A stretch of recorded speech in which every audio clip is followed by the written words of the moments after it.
Do you ever find yourself feeling like you're just going through the motions in your life? Maybe you reach the end of the week and you realize it's been a blur of going from activity to activity, but not really feeling present for any of it.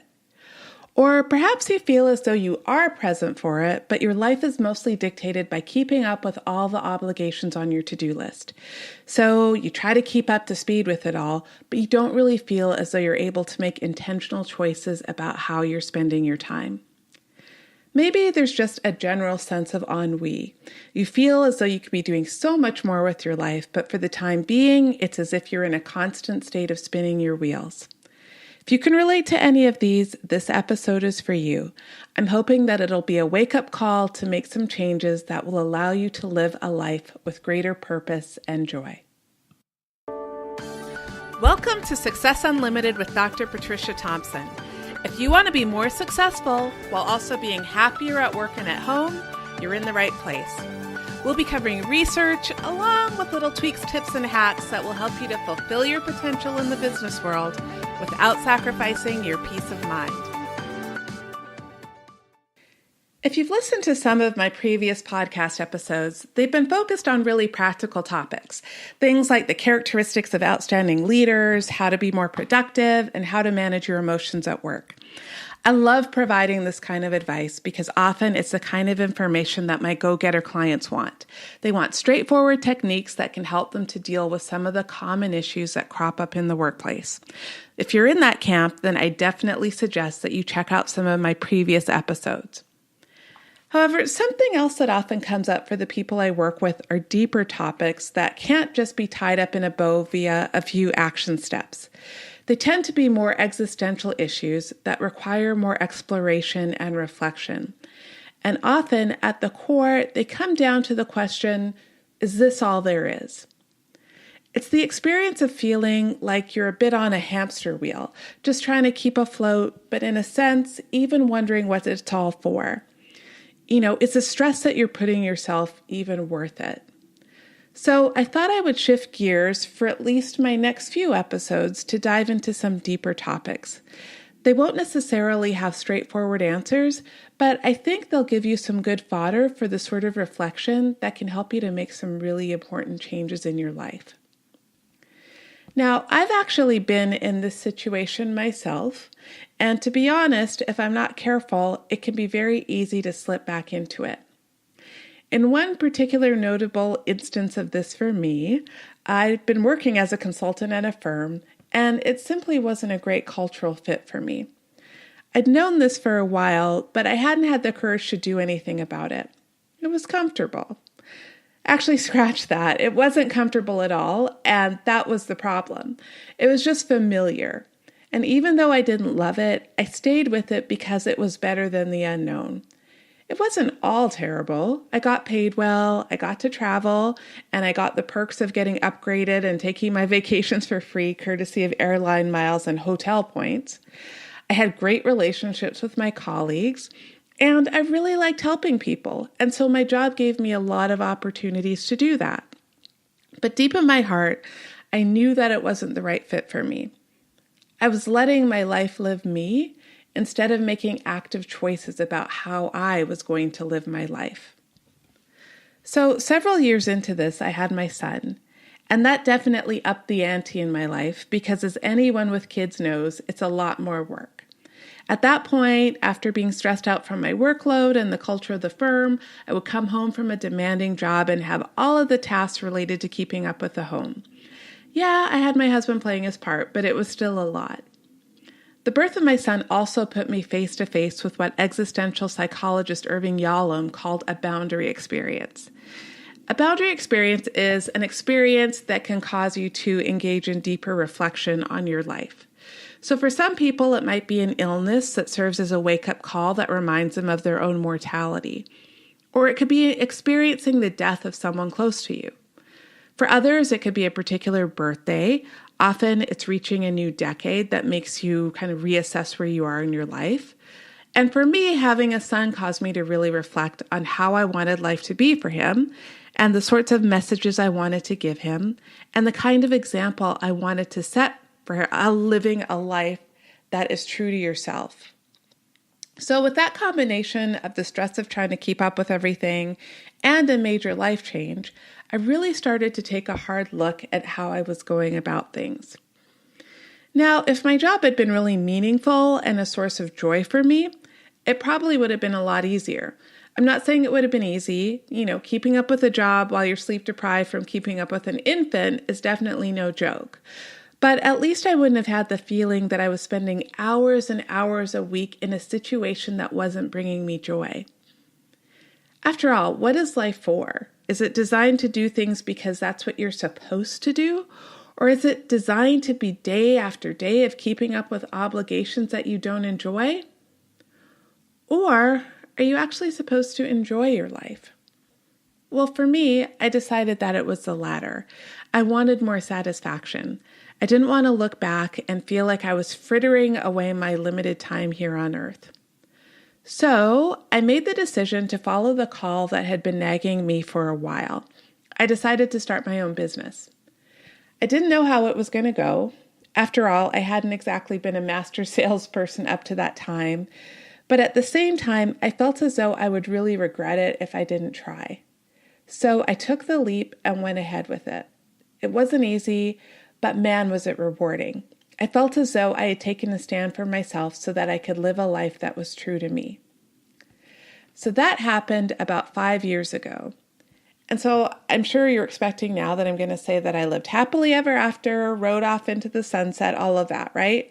And from that point on, I lived with greater intention and presence and purpose, and all was well. Actually, not exactly. So as I got started with building my business, I became super busy. And it was a good kind of busy because I loved what I was doing. I was doing things I hadn't been able to do before, like blogging about topics I wanted to write about, as opposed to having to run it past several people first. I was learning more about cool things like web design and marketing, and I was definitely getting to exercise my creative muscle. Plus, I was still helping people, which was the core of what I loved to do. It was awesome, but you know what? I still felt pretty stressed out. Okay, so I'm going to be real here and say that stress is something that's pretty much inescapable for most people in the modern world. So I wasn't being an unrealistic idealist who thought that I should be stress-free 100% of the time. But the thing is, I wasn't being intentional with how I was using my time. I was still filling my calendar up with lots of activities, feeling as though I was running from thing to thing, and still feeling pretty overwhelmed. Although I was a lot happier with what I was doing and where I was doing it, I still felt like my life was living me to some extent. So I was talking about it one day with a friend, and she said to me, you are the one who has control of your calendar, right? It was so obvious, but it was something that I had been completely overlooking. I hadn't been acting as if I had control of it. Instead, I was responding to other people's requests the same way I had been taught to do at my consulting firm. I scheduled meetings whenever people wanted without any thought to how I wanted to manage my schedule. I wasn't setting adequate boundaries, and so again, I felt as though I was in a position in which my life was living me. So I reflected on what was important to me, and I started to make different use of my time based on my priorities. I made exercising and meditating more of a priority and created a regular routine for myself so that I could fit them into my schedule.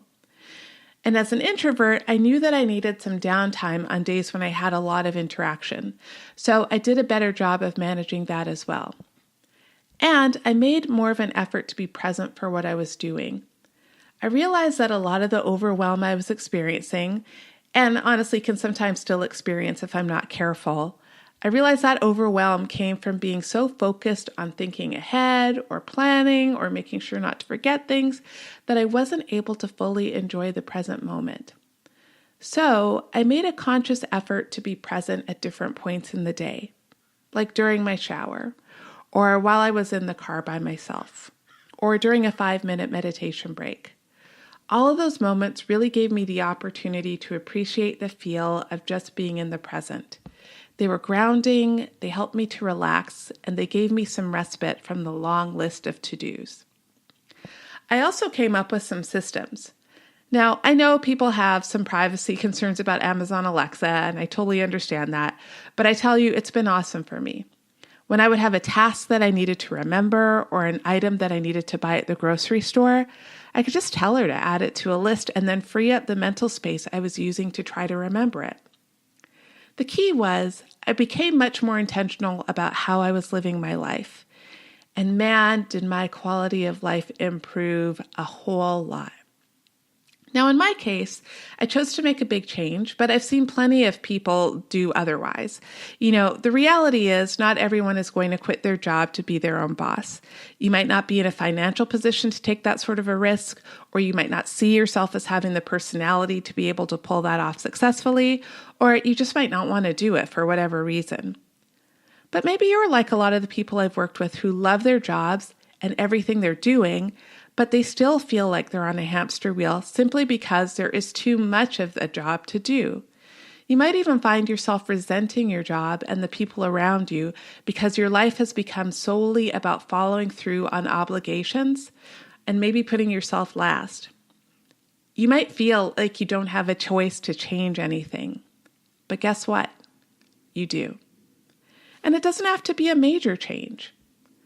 But how do you get started? So like I said, this isn't the kind of episode where I'm going to be able to give you a straightforward, pat answer on the 3 steps to solving this issue. It's going to require some self-reflection, intention, and a lot of commitment. But I do have some ideas to get you started. So here's the first one.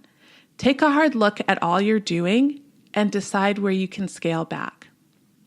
Now, as I mentioned earlier, in my case, the issue came down to the sheer amount of responsibility and balls that I was trying to juggle. A lot of us have many demands as a worker, as a parent, as a caregiver, as a member of our community, all kinds of things. And sometimes we can get so caught up in reacting to our environment that we just don't take adequate time for ourselves. Or like managing my calendar, we don't even think about whether we actually want to be doing all of the things that we're doing. We feel like we have no control over it, when really we do have some control, at least over some things. So for instance, I worked with an executive who loved being involved in the community, but eventually, when combined with the demands of her job, all of the volunteering in the community and at her church became too much. She knew she had to do something about it. Now, she also knew that if she started to say no, she would disappoint some people. But she also knew that they would be just fine. So she scaled back. She continued to do the things that she enjoyed, but she stepped back from doing the ones that were too time-consuming, or the ones that she did just out of obligation, or the ones that she did just because she'd always been the one that did them and nobody else wanted to do it. And she felt a huge sense of relief and got out of that feeling of being on a hamster wheel. I've seen plenty of people feel more like themselves when they make their loads more manageable, even if they scale back just a little. If there are ways that you can do this at work, you can do that too. Maybe you could delegate more, or you could set more boundaries, maybe in the evening so that you're not working around the clock. You could also take a look at your to-do list, both personally and professionally, and decide what you can opt out of. So that's my number one suggestion. Just making sure that you take an inventory of all the things that you're doing and really think about where you can scale back. Now, my second suggestion is to buy yourself time. So a study that was published in the Proceedings of the National Academy of Science found that people who spent money on services that would save them time reported higher life satisfaction. So what would this look like? So this could be something like ordering your groceries online and getting them delivered, or having someone put them in your trunk after you drive up. It could be paying someone to mow your lawn. It could be getting someone to run an errand for you. And lest you think that this is only something for the uber rich, the authors of the study reported that people across the income spectrum benefited from this. And in the US, the researchers found that there was actually a greater impact for people who had less money. The authors actually argued that these sorts of activities that can help you to take away from the stresses associated with time pressure really help you because you can spend time doing things that you actually enjoy. Think about it. If you've got a lot on your plate, but you're able to pay someone else to take something off of it, then it's going to be a relief. and you can free up your time to do something else that you would enjoy. The researchers also found that doing this could have a positive impact on your love life.